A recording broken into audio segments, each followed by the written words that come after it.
People of Earth, good evening. Welcome to this edition 89 of Astonishing News.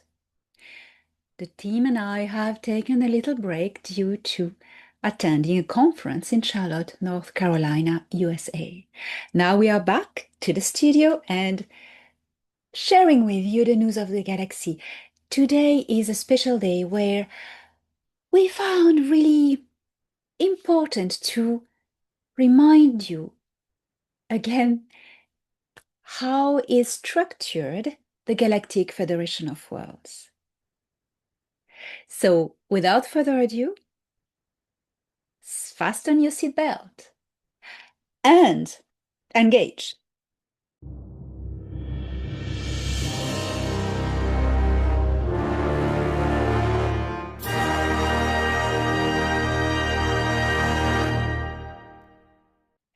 The Galactic Federation of Worlds is, nowadays, a powerful organization composed of hundreds of thousands of interstellar cultures, dedicated to protect peace and balance throughout the galaxy.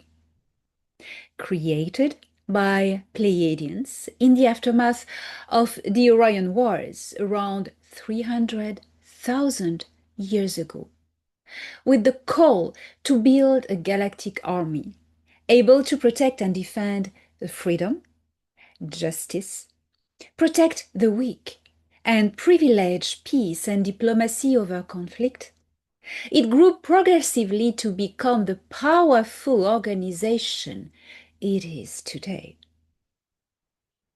You may be familiar with the concept of Jedi, spiritual warriors fighting the forces of chaos with diplomacy, wisdom, highly advanced technologies, spiritual force, and spiritual guidance. This is what the Galactic Federation of Worlds is and is about. Without the military intervention of the Galactic Federation of Worlds, humanity on Earth would be by now enslaved and irremediably assimilated to a grey hive.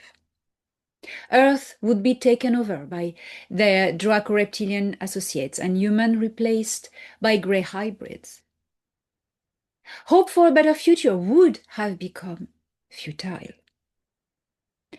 This star system would be under tyrannic rulership and the whole galaxy enslaved by these two despicable empires and their minion organizations.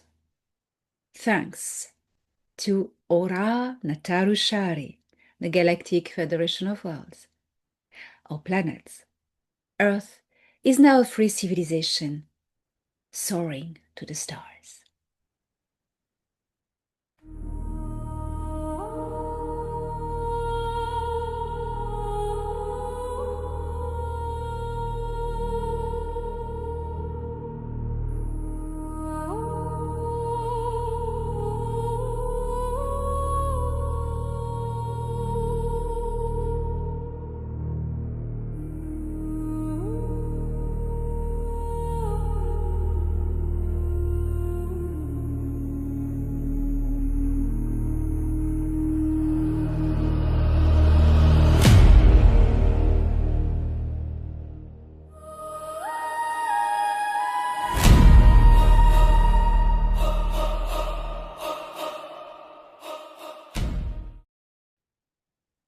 I have the honor to be civilian emissary for this organization, which I have been working with through physical contact since 2019, as part of my mission on planet Earth.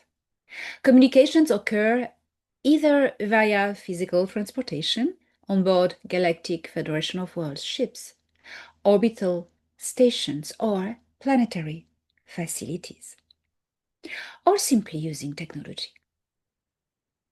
Never have I practiced channeling, bilocation, or astral projection to communicate with the Galactic Federation of Worlds. All is real. We call it the Galactic Federation of Worlds, not of light, that's a nonsense, of worlds. There is a reason for that. Ora Nataru Shari is the name by which they go. Ora means alliance, federation, or confederation. Nataru is the name of what we call our Milky Way galaxy. It stands for galactic. And Shari means worlds, cultures, or planet. This is how you can have different versions of this translation through different languages and contacts and understanding, all meaning the same thing, Ora Nataru Shari. You can hear it called the Galactic Federation of Worlds, the Galactic Confederation of Worlds, the Galactic Federation of Planets, etc., etc. I honor the brave soldiers who fought in all of humanity's wars, giving their lives for freedom and a better future for their children. I honor the Earth Alliance for courageously fighting to liberate this planet, clear the abomination from its undergrounds, rescue children, and kick grey aliens out. I honor those who dare standing up for a cause and defend it. I honor those who defend the weak and the oppressed. I honor those who take up arms to stop any kind of abuse. I honor those who take side against abusers, tyrants, and empires. I honor the Galactic Federation of Worlds for saving this star system from the Greys, a despicable and highly deceitful enemy that none of you could have challenged. The Galactic Federation of Worlds is a powerful organization composed of hundreds of thousands of highly evolved interstellar cultures dedicated to protecting peace and balance throughout the galaxy. It was created by the Pleiadians around 300,000 years ago in the aftermath of the Orion Wars.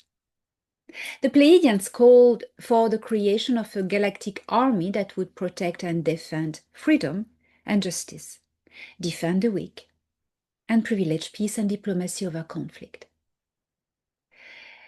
The Federation has grown progressively to become the powerful organization it is today.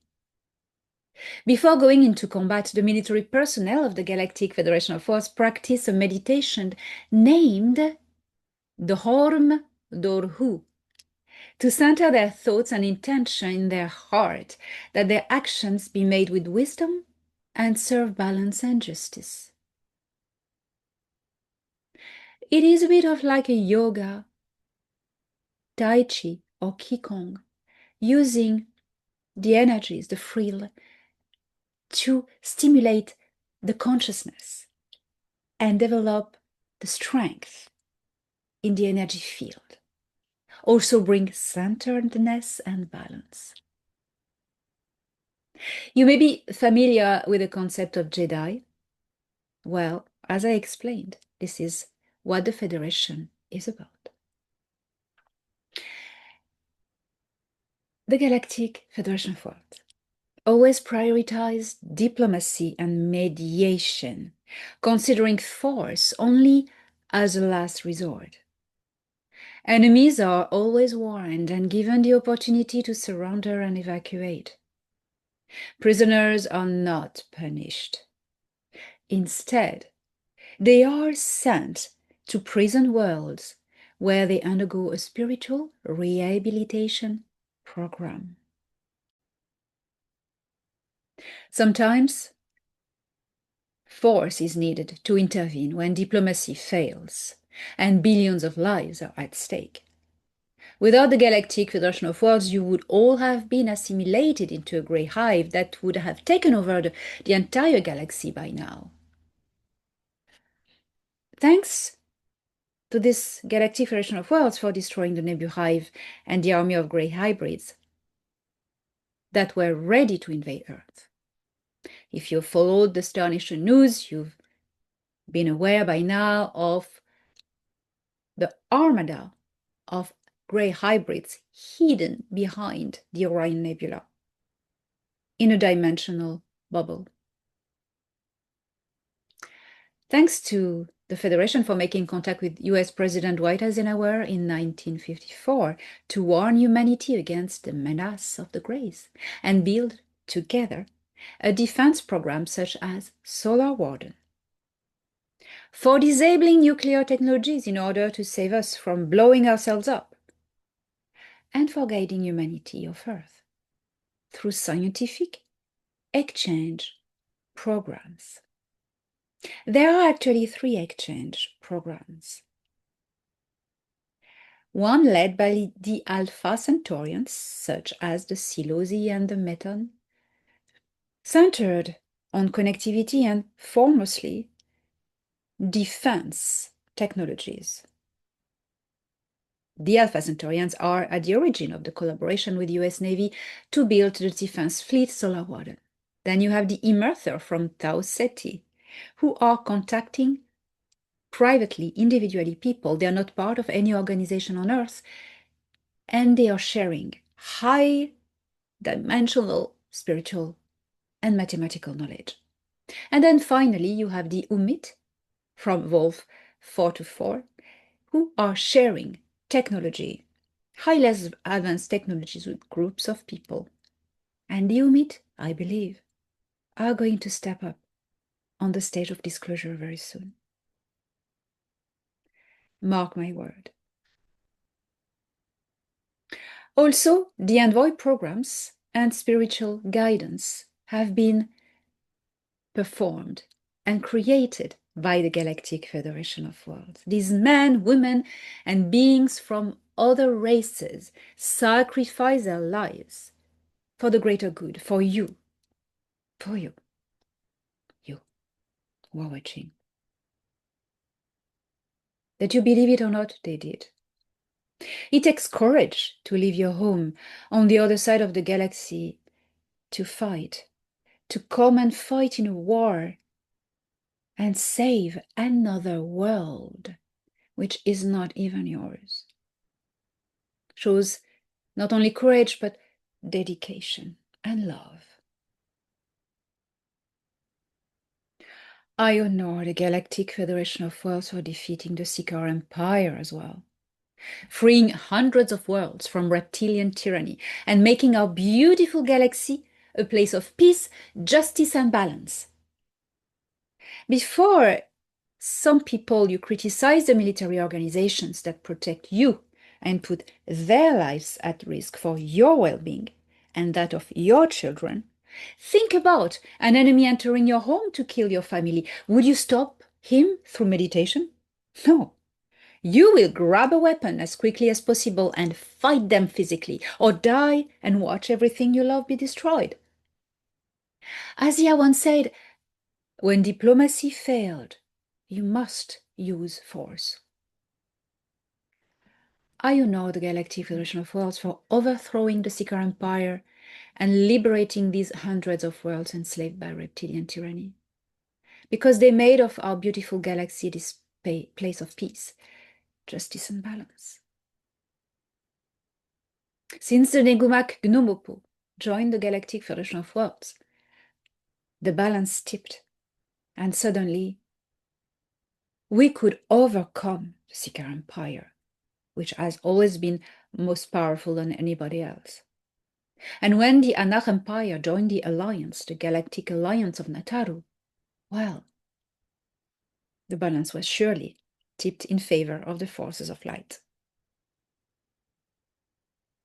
Because you have this, what we call the United Galactic Alliance of Nataru, which includes the Galactic Federation of Worlds, the Anak Empire, newly joined, the Andromedan Council, the Council of Al-Nilam, the Ashtar Galactic Command, and many other minor organizations. So remember, Ora Nataru Shari, Ora Alliance Federation Confederation, Nataru name of our galaxy, Shari, world's culture or planet. You will hear about this organization as Galactic Confederation of Worlds, Galactic Confederation of Planets, Galactic Federation of Planet, or Confederation of Planet. Ora Nataru Shari does not include the word or the notion of light. The New Age psyop, known as the Galactic Federation of Light, is a fake construct aiming at distraction. The Galactic Federation of World is real. The Galactic Federation of Light is not. Beware of how the word light is often used to lure innocent butterflies seeking their way in the night. If you are just out of your cocoon, beware of the strong lights. So, the Galactic Federation of Worlds has created a scale of development of civilizations. Only stage 3 and up are members. The first stage, you have 4 stages. The first one is the developing non-socially structured life forms. The stage 2, primary, socially organized cultures with spiritual concept. The stage 3, spacefaring activity and capacity, plus civilizations that have made contact on their own with other cultures. And 4, high, 60 and beyond. The Galactic Civilization, the Federation of Worlds, has also created a set of laws called the Prime Directive based on the cosmic laws of evolution. The Anahim have theirs called the Dayakura. It's based on the same laws of evolution. That is basically not interfering with the developing culture, not to mess it up. For Earth, it's a bit different because we're transiting to stage 3, being already in stage 3. It's because we've been so much interfered here. So it's a special case. Here is a little bit of the infrastructure of the Galactic Federation of Worlds. On the top, you have a High Council of 24, each representing a highly powerful developed culture that manages a sector of the galaxy. 23 counselors plus a herald. At the moment, Shudin Errata is the herald, the link to the High Council, the opener of ceremonies, the messenger, and the representative. It is with him that I deal, him whom I meet to present the request of Earth people. From the High Council of 24, you have then a lower council. All decisions come first through the lower council, and if it is accepted, it's going to reach the higher council, 24. So the lower council have 32 representatives. 32. 4 representatives per sector. There are 8 sectors in the galaxy. When you see the logo, it's split between 8 sectors. These sectors, these 8 sectors, have each 4 representatives. And within each of the 8 sectors, you have regions. And these regions have a representative. So each of the 8 has 4 regions. You following? With the representatives. And these 32 representatives compose the lower council. And within, now you take one region, and this region has one representative per world. So we're going to go by the bottom now. Your planet, as member of the Galactic Federation of Worlds, has one representative that is a region representative. And this representative of your planet is going to assemble with the other planetary representatives to create a council. So the number varies, per region you have different worlds, different numbers of cultures, stage 3. So these planetary representatives are going to meet in councils, regional councils, okay, per region, 4 regions by sector.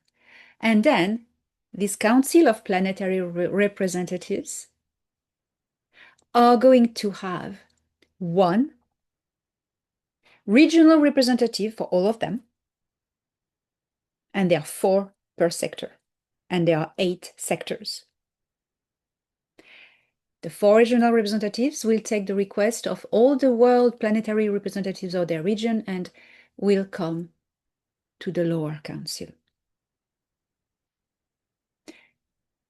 And then the lower council has many different layers of decision, and they will present the decisions until it arrives to the top. If at the top it arrives and it says, yes, it's agreed, it's then presented to the High Council of 24 and discussed. The High Council of 24 still has the power to refuse a decision that's been accepted by the lower council. So here is the structure of the Galactic Federation of Worlds. The meetings are holographic always. There never is physical meetings for reasons of safety. The military infrastructure, because it's also a military organization, beside an administrative and spiritual organization, you have a military infrastructure. So we go back to the top. The Galactic Federation of Worlds High Council of 24. You see there was a lower council of regions with 32 representatives. Now, we leave that here. There's another branch for the military. That was politics. Now let's see, military. High Council of 24, and then we go this way now with the Marshal High Command. Okay? And from the Marshal High Command, in the headquarters of the Federation, the military structure, which I will not disclose, you have then the admirals, the fleet and the mothership admirals. And that's where High Commander Ardana was, and now Admiral High Commander Joel is. High Council, Marshal High Command, admirals. They can lead fleets into battle or be in charge of a battle station, such as Joel actually. And then under the admiral of a mothership, for instance, you have the High Command officers. Now, High Command, where Thoron works, on his mothership. And under the High Command officer, you have the commanding officers, the dodecade captains, who manage 12 ships at the time, then the ship captains, the personnel and the pilots, and at the bottom, the trainees. A wonderful, well-done structure that functions perfectly. Now, I will end this explanation by the composition of the battle station XLR6, named Excelsior by soldiers from Earth, from the Earth Alliance, because they thought it was cool. So here is the composition of the battle station high command. These high command officers are only assigned to this battle station. There are 3 orbital stations now of the Galactic Federation of Worlds around Earth since 1954. There was a second battle station, it's gone now. There were 4 at the start. And it left, the 4th left in 2025. So at the high command, here it is how of this particular ship, which has no political decision. They are not superhuman, they are soldiers, they're military, and they have no decision on what's happening in the galaxy, you know. So they are military officers, okay, of a battle station, a big ship. At the top is the High Commander Admiral, as we've seen, relating to the Marshal High Command, so of the Federation. So the High Commander Admiral, it is actually at the moment Jor-El, a Pleiadian AL, ahead of the tactical operations, and is actually co-running the battle station with Admiral Ardana until her retirement in what we would say September. She's not here anymore, she visits regularly. Then under the Admiral, you have the 6 high command officers splitting the work. So Thorhan, whom you know, Pleiadian Erahel, is the fleet coordinator and external diplomatic liaison.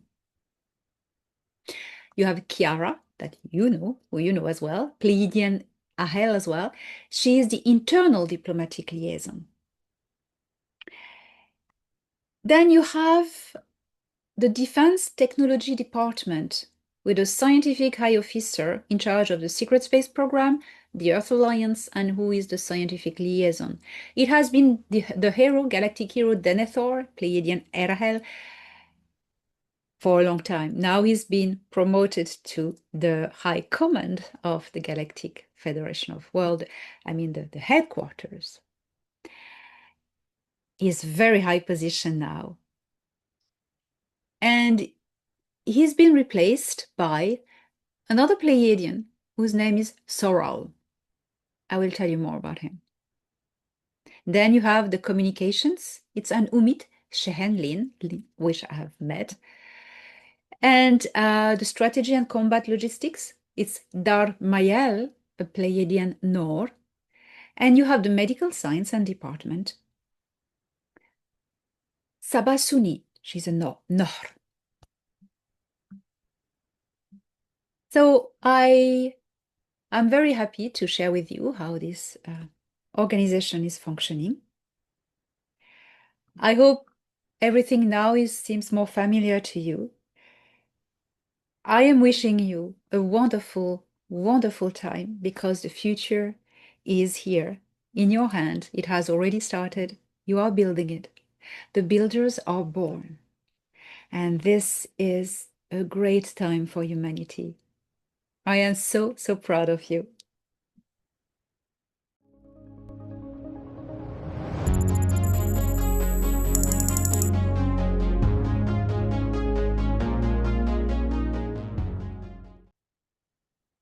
First civilian contact is soon going to happen on Earth when we have reached a level of unity, of understanding.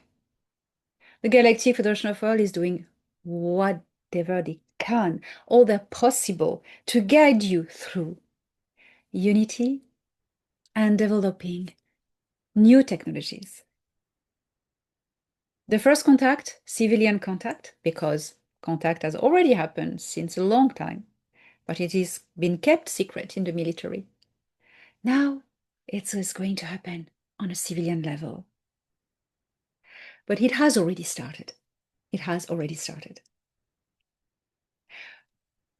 Sure, spaceships will land in public places. The first you will see will be the human-like extraterrestrials, such as the Pleiadians, Silusi, Alpha Centaurian, and else, but also Second wave, you will have the different humans with different features. And then third wave, you will have what I like to call the weird ones.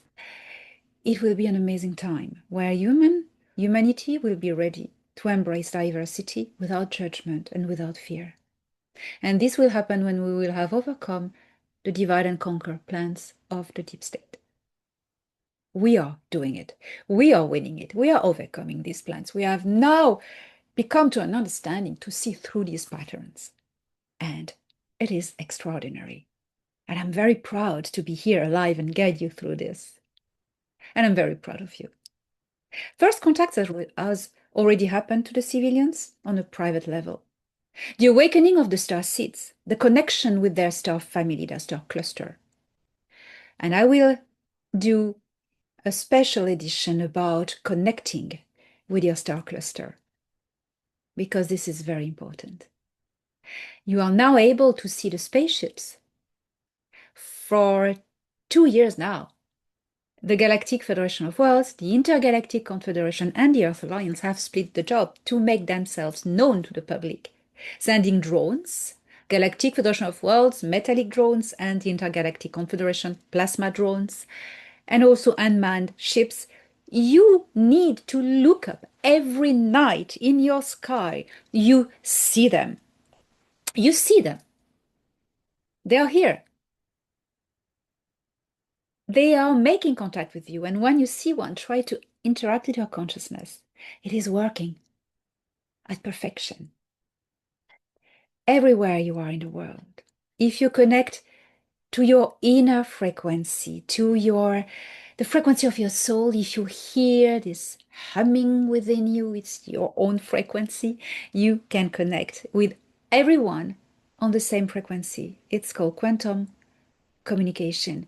And if there are people passing by of the same culture as yours, there is an interaction in consciousness. They feel you, you feel them, and you can interact with them. And it is a fantastic experience. You can do this on your own, anywhere in the world, by a clear night, and you will see them because they are here. Just look up. Look up. Now that first contact is occurring in the most surprising ways. Hop, seen that? Be assured that it is only the beginning. Things are going to get more and more extraordinary. On these words, I'd like to add that we have an extraordinary, beautiful visitor from interstellar origins. We call it 3I Atlas. It is now in our star system. It is near the orbit of Mars. It's going to pass 30 million kilometers away from Mars, quite close. It's not going to crash on Mars. It's not going to crash on Earth, anywhere. It is a very positive being. There is nobody on board. It's a space rock inhabited by a plasmic consciousness. These are called the explorers. They are very ancient as this galaxy, and they like to collect data on different cultures and enrich their knowledge from it. It is collecting data on near all the planets it is passing by. It will not interact with Earth because these all beings respect the prime directive cosmic law of evolution. They will not interact, obviously physically, but they can make contact individually with people. I am inviting you to connect to the idea, the concept, the presence, the consciousness of 3I Atlas. Looking at the sky, you can see on the sky map where it is at now and in which location in the sky you can spot it. Ground yourself in beautiful, high vibration. Make connection, and you will receive the most beautiful experience of your life. I can guarantee these beings are beautiful. They know so much. so much. And if you make contact, you will know everything about them as they will know everything about you. You will know everything about all the places they've been, all the things they've seen, all the civilizations they've encountered. You will ride for a time on their back, on his back.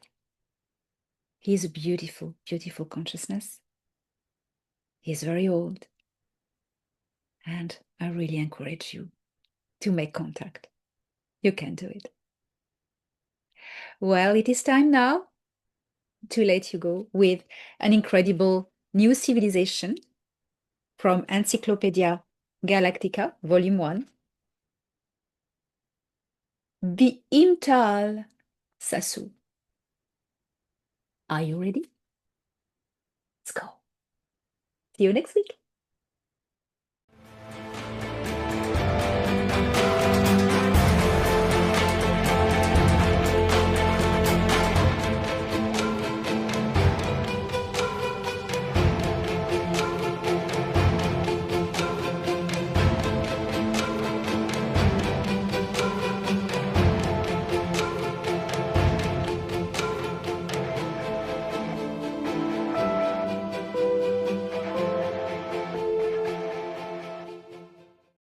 Analyzing data.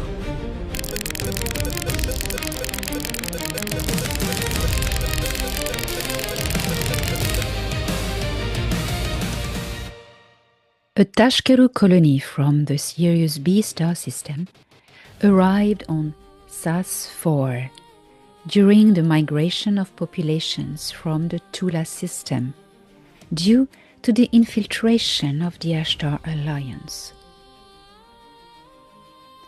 SAS-4 is a water world, but some extended areas have a landmass close to the surface of the oceans, allowing the construction of semi-immersed cities powered by the inexhaustible dynamics of the waves.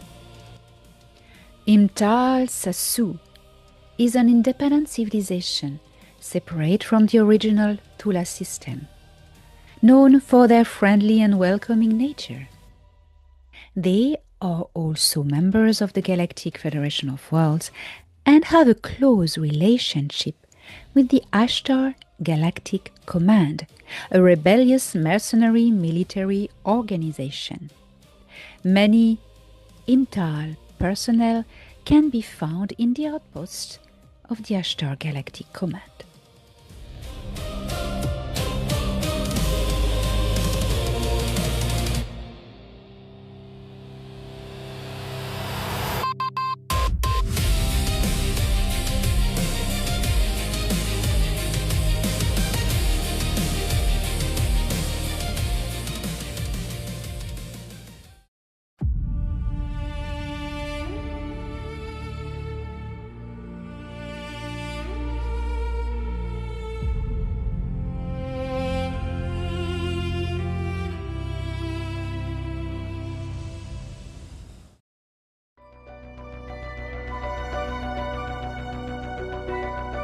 Star Nation News was brought to you by Elena Danaan. Don't miss the latest news every Monday on Elena Danaan's channel.